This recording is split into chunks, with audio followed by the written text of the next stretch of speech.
Chapter 14. In order to rise from its own ashes, a phoenix first must burn.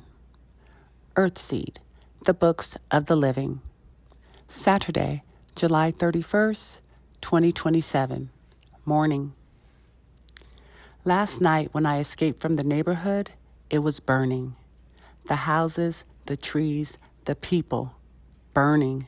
Smoke awoke me, and I shouted down the hall to Corey and the boys. I grabbed my clothes and emergency pack and followed Corey as she herded the boys out. The bell never rang.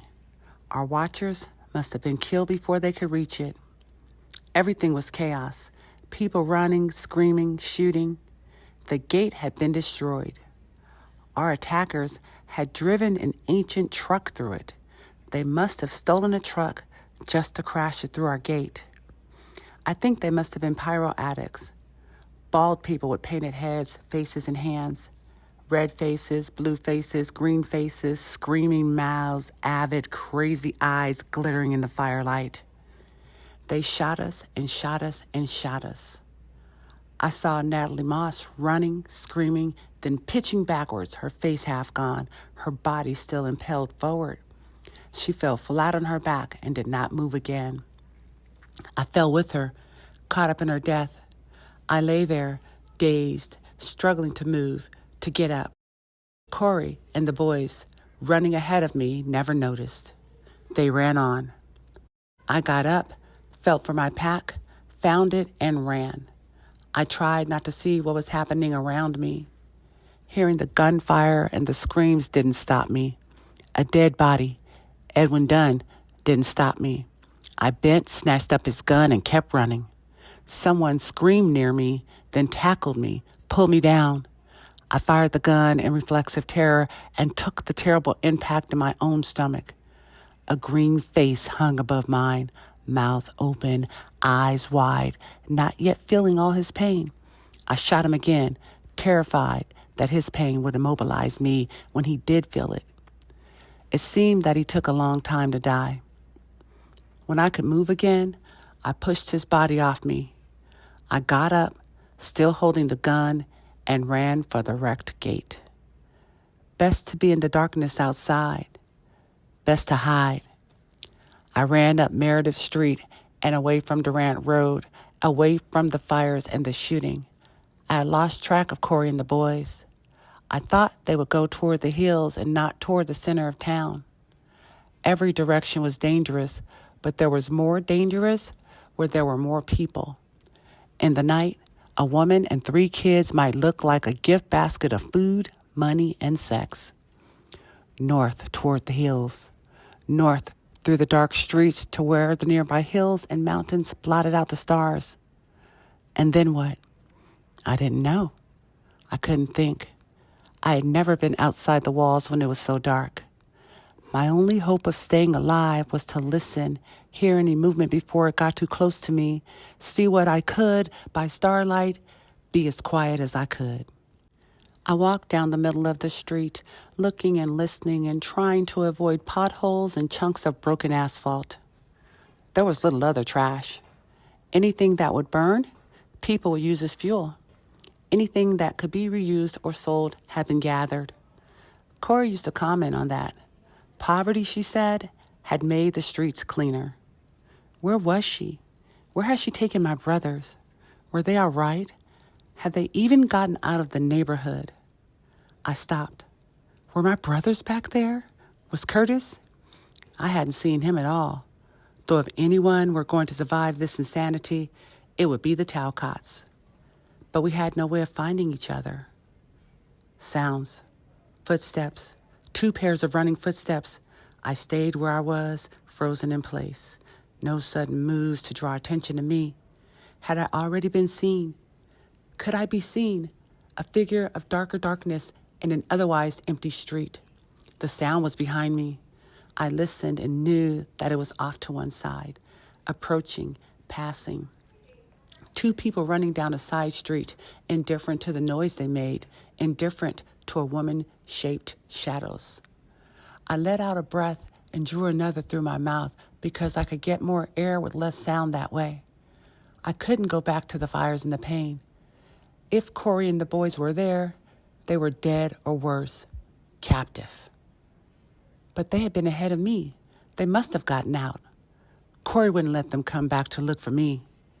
There was a bright glow in the air over what had been our neighborhood. If she had gotten the boys away, all she had to do was look back to know that she didn't want to go back. Did she have her Smith & Wesson? I wish I had it, and the 2 boxes of ammunition that went with it. All I had was the knife in my pack and Edwin Dunn's old .45 automatic. And all the ammunition I had for it was in it. If it wasn't empty, I knew the gun. It held 7 rounds. I'd fired it twice. How many times had Edwin Dunn fired it before someone shot him? I didn't expect to find out till morning. I had a flashlight in my pack, but I didn't intend to use it unless I could be certain I wouldn't be making a target of myself. During the day, the sight of the bulge in my pocket would be enough to make people think twice about robbing or raping me. But during the night, the blue gun would be all but invisible, even in my hand. If it were empty, I could only use it as a club. And the moment I hit someone with it, I might as well hit myself. If I lost consciousness for any reason during the fight, I would lose all my possessions, if not my life. Tonight, I had to hide. Tomorrow, I'd have to try to bluff as much as possible. Most people wouldn't insist on my shooting them just to test whether or not the gun was loaded. For the street poor, unable to afford medical care, even a minor wound might be fatal. I am one of the street poor now. Not as poor as some, but homeless, alone, full of books, and ignorant of reality. Unless I meet someone from the neighborhood, there's no one I can afford to trust, no one to back me up. 3 miles to the hills. I kept to the starlit back streets, listening and looking around. The gun was in my hand. I meant to keep it there. I could hear dogs barking and snarling, fighting somewhere not far away. I was in a cold sweat. I had never been more terrified in my life, yet nothing attacked me, nothing found me. I didn't go all the way to the hills. Instead, I found a burnt-out, unwalled house a few blocks before the end of Meredith Street. Fear of dogs had made me keep an eye open for anything that might provide shelter. The house was a ruin, a plundered ruin. It was safe to walk into it with or without a light.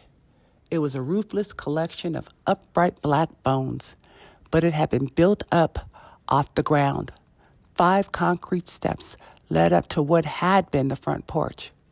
There should be a way under the house. What if other people were under it? I walked around it, listening, trying to see.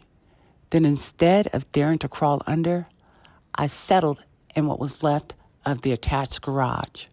A corner of it was still standing, and there was enough rubble in front of that corner to conceal me if I didn't show a light. Also, if I were surprised, I could get out of the garage faster than I could crawl out from under a house. The concrete floor could not collapse under me as the wooden floor might in what was left of the house proper. It was as good as I was going to get, and I was exhausted. I didn't know whether I could sleep, but I had to rest. Morning now. What shall I do? I did sleep a little, but I kept startling awake. Every sound woke me. The wind, rats, insects, then squirrels and birds. I don't feel rested, but I'm a little less exhausted. So what shall I do? How is it that we had never established an outside meeting place somewhere where the family could reunite after disaster? I remember suggesting to Dad that we do that, but he had never done anything about it, and I hadn't pushed the idea as I should have. Poor God-shaping, lack of forethought. What now? Now I have to go home. I don't want to. The idea scares me to death. It's taken me a long time just to write the word, home. But I have to know about my brothers and about Corey and Curtis. I don't know how I can help if they're hurt or being held by someone. I don't know what might be waiting for me back at the neighborhood. More painted faces? The police? I'm in trouble either way. If the police are there, I'll have to hide my gun before I go in. My gun.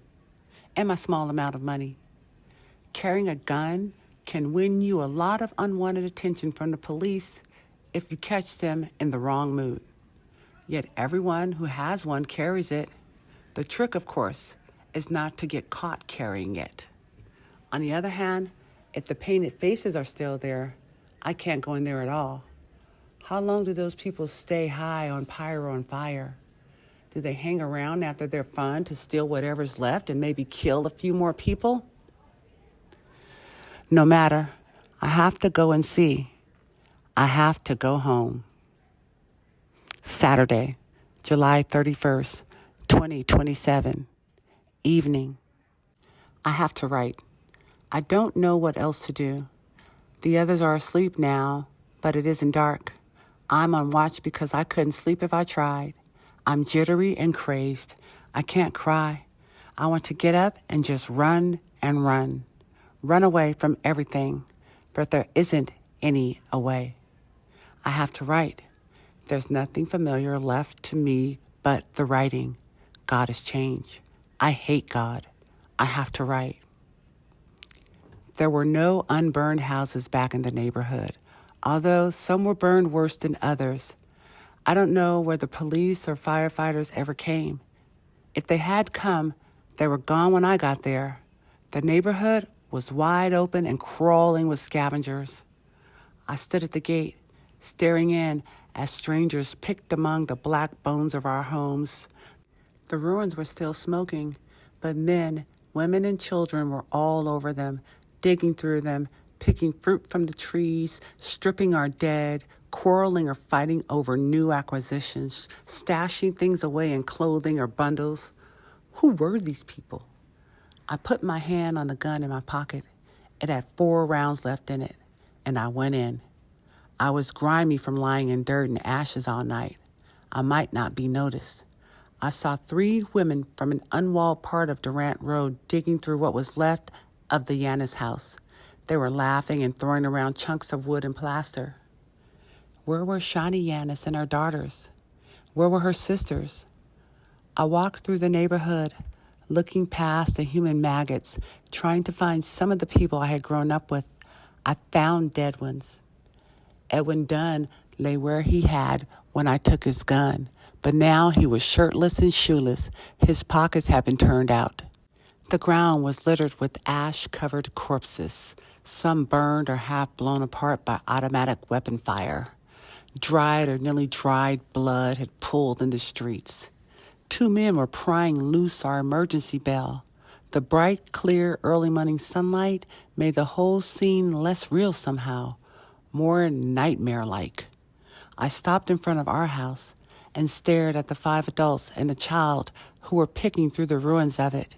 Who were these vultures? Did the fire draw them? Is that what the street poor do? Run to fire and hope to find a corpse to strip? There was a dead green face on our front porch. I went up the steps and stood looking at him, at her. The green face was a woman, tall, lean, bald, but female. And what had she died for? What was the point of all this? Leave her alone. A woman who had a pair of Corey's shoes in her hand strode up to me. She died for all of us. Leave her alone. I've never in my life wanted more to kill another human being. Get the hell out of my way, I said. I didn't raise my voice. I don't know how I looked, but the thief backed away. I stepped over the green face and went into the carcass of our home. The other thieves looked at me, but none of them said anything. One pair I noticed was a man with a small boy. The man was dressing the boy in a pair of my brother Gregory's jeans. The jeans were much too big, but the man belted them and rolled them up. And where was Gregory, my clownish smart ass of a baby brother? Where was he? Where was everyone? The roof of our house had fallen in. Most things had burned. Kitchen, living room, dining room, my room. The floor wasn't safe to walk on. I saw one of the scavengers fall through, give a surprise yell, then climb unhurt onto a floor joist. Nothing left in my room could be salvaged. Ashes. A heat-distorted metal bed frame. The broken metal and ceramic remains of my lamp. Bunches of ashes that had been clothing or books. Many books were not burned, though. They were useless, but they had been packed up so tightly together that the fire had burned in deeply from the edges of the spines. Rough circles of unhurried paper remained, surrounded by ash. I didn't find a single whole page. The back 2 bedrooms had survived better. That was where the scavengers were, and where I headed. I found bundled pairs of my father's socks, folded shorts and T-shirts, and an extra holster that I could use for the .45. All this I found in or under the unpromising-looking remains of Dad's chest of drawers. Most things were burned beyond use, but I stuffed the best of what I found into my pack. The man with the child came over to scavenge beside me, and somehow, perhaps because of the child, because this stranger in his filthy rags was someone's father too, I didn't mind. The little boy watched the 2 of us, his small brown face expressionless. He did look a little like Gregory. I dug a dried apricot out of my pack and held it out to him. He couldn't have been more than 6, but he wouldn't touch the food until the man told him to. Good discipline. But at the man's nod, he snatched the apricot, bit off a tiny taste, then stuffed the rest into his mouth whole. So, in company with 5 strangers, I plundered my family's home. The ammunition under the closet floor in my parents' room had burned, had no doubt exploded. The closet was badly charred. So much for the money hidden there. I took dental floss, soap, and a jar of petroleum jelly from my parents' bathroom. Everything else was already gone. I managed to gather 1 set of outer clothing, each for Corey and my brothers. In particular, I found shoes for them. There was a woman scavenging among Marcus's shoes, and she glared at me, but she kept quiet. My brothers had run out of the house in their pajamas. Corey had thrown on a coat. I had been the last to get out of the house because I had risked stopping to grab jeans, a sweatshirt, and shoes, as well as my emergency pack. I could have been killed.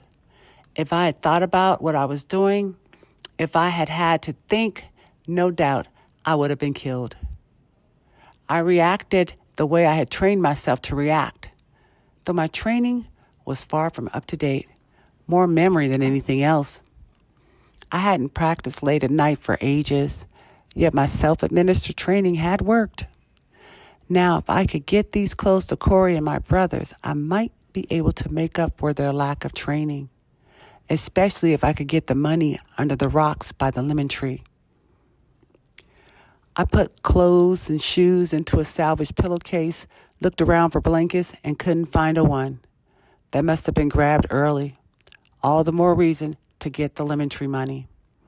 I went out to the peach tree and, being tall, managed to reach a couple of nearly ripe peaches that other scavengers had missed. Then I looked around as though for something more to take and surprised myself by almost crying at the sight of Corey's big, well-tended back garden trampled into the ground. Peppers, tomatoes, squashes, carrots, cucumbers, lettuce, melons, sunflowers, bean, corn. Much of it wasn't ripe yet, but what hadn't been stolen had been destroyed. I scavenged a few carrots, a couple of handfuls of sunflower seeds from flower heads that lay on the ground, and a few bean pods from vines Corey had planted to run up the sunflower stalks and corn plants. I took what was left the way I thought a late-arriving scavenger would, and I worked my way toward the lemon tree. When I reached it, heavy with little green lemons, I hunted for any with even a hint of paling, of yellow. I took a few from the tree and from the ground. Corey had planted shade-loving flowers at the base of the tree, and they had thrived there. She and my father had scattered small, rounded boulders among these, and in a way, they seemed no more than decorative. A few of these had been turned over, crushing the flowers near them. In fact, the rock with the money under it had been turned over. But the 2 or 3 inches of dirt over the money packed, triple wrapped, and heat-sealed in plastic was undisturbed. I snatched the packet in no more time than it had taken to pick up a couple of lemons a moment before. First, I spotted the hiding place. Then I snatched up the money packet along with a handful of dirt. Then, eager to leave, but terrified of drawing attention to myself, I picked up a few more lemons and hunted around for more food.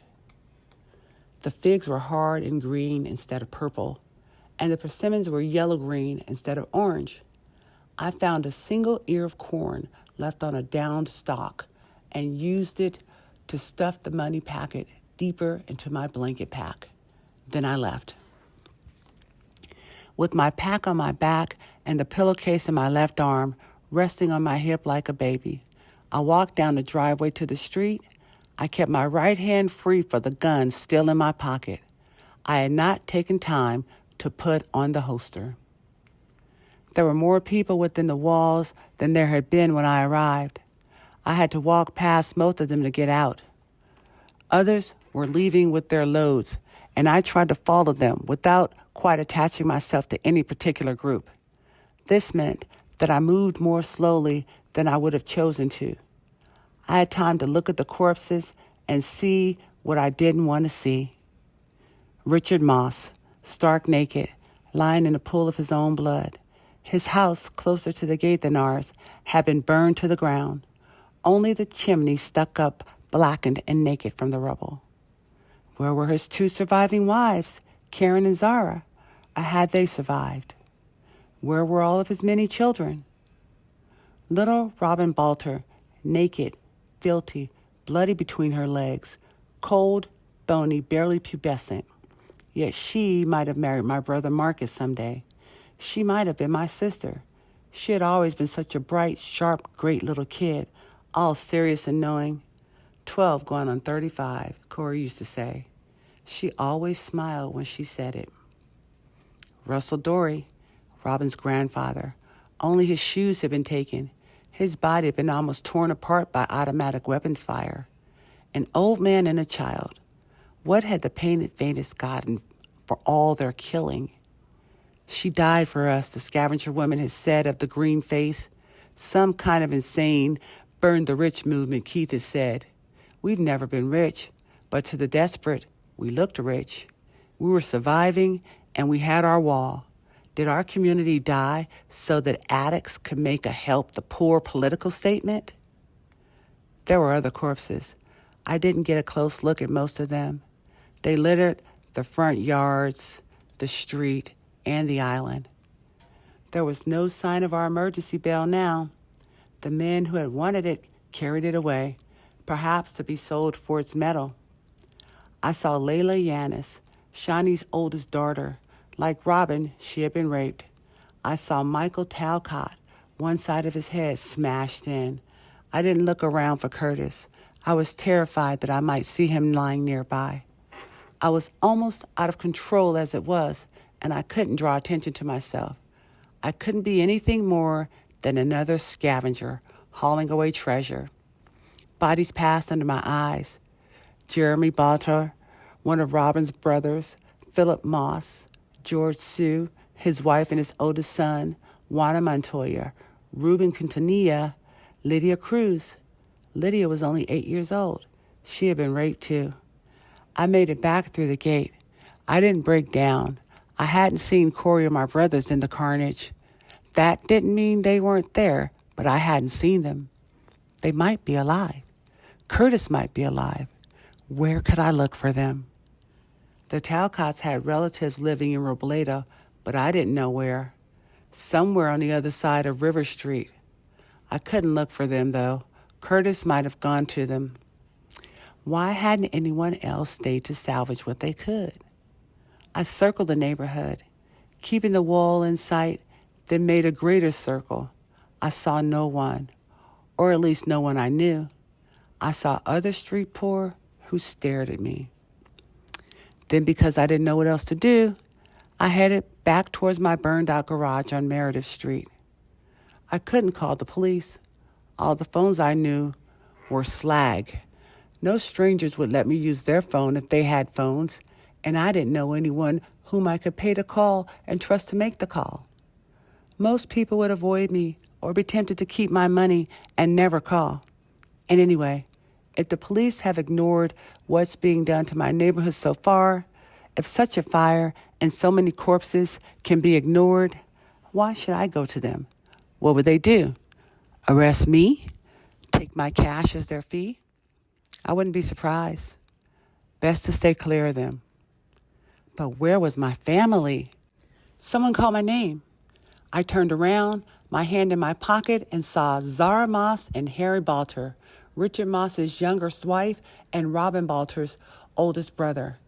They were an unlikely pair, but they were definitely together. They managed, without touching each other, to give the appearance of all but clinging together. Both were blood-splattered and ragged. I looked at Harry's battered, swollen face and remembered that Joanne had loved him, or thought she had, and that he wouldn't marry her or go with her to Olivar because he believed what Dad believed about Olivar. "Are you all right?" he asked me. I nodded, remembering Robin. Did he know? Russell Dory, Robin, and Jerry. "They beat you up?" I asked, feeling stupid and awkward. I didn't want to tell him his grandfather, brother, and sister were dead. I had to fight my way out last night. I was lucky they didn't shoot me. He swayed, looked around.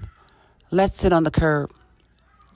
Both Zara and I looked around, made sure no one else was nearby. We sat with Harry between us. I sat on my pillowcase of clothing. Zara and Harry were fully dressed in spite of their coating of blood and dirt, but they carried nothing. Did they have nothing? Or had they left their things somewhere, perhaps with whatever was left of their families? And where was Zara's little girl, Bibi? Did she know that Richard Moss was dead? "Everyone's dead," Zara whispered as though speaking into my thoughts. "Everyone. Those painted bastards killed them all." "No," Harry shook his head. "We got out. There'll be some others." He sat with his face in his hand, and I wondered whether he was more hurt than I had thought. I wasn't sharing any serious pain with him. "Have either of you seen my brothers or Corey?" I asked. "Dead," Zara whispered. "Like my Bibi, all dead." I jumped. "No, not all of them. No. Did you see them?" "I saw most of the Montoya family," Harry said. He was talking to me as much as musing aloud. "We saw them last night. They said Juana was dead. The rest of them were going to walk to Glendale where their relatives lived. But," I began, "and I saw Letitia Sue. She had been stabbed 40 or 50 times. "But did you see my brothers?" I had to ask. "They're all dead, I told you," Zara said. "They got out, but the paints caught them and dragged them back and killed them. I saw. One of them had me down, and I saw." She was being raped when she saw my family dragged back and killed. Was that what she meant?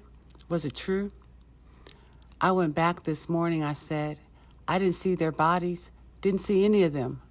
"Oh no, no. "I saw. Your mother. All of them. I saw." Zara hugged herself. "I didn't want to see, but I saw." We all sat without talking. I don't know how long we sat there. Now and then, someone walked past us and looked at us. Some dirty, ragged person with bundles. Cleaner people in little bunches rode past us on bikes. A group of 3 rode past on motorcycles. Their electric hum and whine strange in a quiet street. When I got up, the other 2 looked at me. For no reason except habit, I picked up my pillowcase. I don't know what I meant to do with the things in it. It had occurred to me, though, that I should get back to my garage before someone else settled there. I wasn't thinking very well. It was as though that garage was home now, and all I wanted in the world was to be there. Harry got up and almost fell down again. He bent and threw up into the gutter. The sight of his throwing up grabbed at me, and I only just managed to look away in time to avoid joining him. He finished, spat, turned to face Zara and me, and coughed. "I feel like hell," he said. "They hit him in the head last night," Zara explained. "He got me away from the guy who was, he got me away, but they hurt him." "There's a burned-out garage where I slept last night," I said. "It's a long walk, but he can rest there. We can all rest there." Zara took my pillowcase and carried it. Maybe something in it could do her some good. We walked on either side of Harry and kept him from stopping or wandering off or staggering too much. Somehow, we got him to the garage.